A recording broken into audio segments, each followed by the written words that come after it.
Gjatë këtyre muajve të vitit 2026 janë rihapur temat e fëmijëve të zhdukur pas shumë vitesh. Emisioni jonë është rikthyer me historinë e zhdukjes pas 10 vjeçarit Julian Çela më shumë se një dekadë më parë. Fëmia ishte në një qendër interneti kur u thirr nga dikush dhe prej atij momenti nuk dihet asgjë për fatin e tij. Dhjetra fëmijë në Shqipëri janë rrëmbyer apo zhdukur pa gjurmë. Secili prej tyre mbart një histori të rënditëse. Rastet janë të pazgjedhura dhe kësaj fati këtyre fëmijëve mbetet mister. Janë vrarë apo rrëmbyer për të shfrytzuar?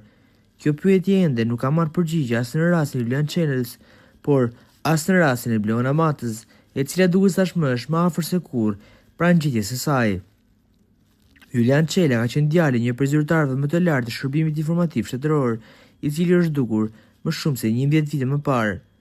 Duke parë atë në dritën e detajeve të papublikuara, por edhe me thirrjen për institucione shtetërore për të rihapur këtë ngjarje. Ne kemi rikthyer këtë histori. Ai ishte dita e fundit e javës së shkollës për të. Julian Çela ishte vetëm 10 vjeç dhe si çdo fëmijë, nuk ishte shkëputur ende nga lërat e moshës. Edhe pse atë ditë, në atë orë ai duhet të ishte në mësim, ai kishte gjetur të ndalonte tek interneti i lagjes ku banonte. Aty kundër personat e fundit që e pa të gjallë, ishte një nga punonjësit e qendrës së internetit, e cila dëgjoi njerëz të thërrisnin nga jashtë. Dhe po kështu, ndjeu hapat e tij që nxitonin drejt tij këtë zëri, të cilët kanë mbetur ende misterios. Hera e fundit që kanë parë Julianin në pikë të internetit ka qenë data 30 nëntor 2012. Rreth orës 15:00, Juliani hyri vetëm brenda dhe shkoi deri në fund të kompjuterave, pasi më foli mua nxorri një flamur shqiptar që ishte të madhuronte. Pas pak Julianin e kanë thirrur dikush jashtë, duke i thënë: "O Juli, hajde pak."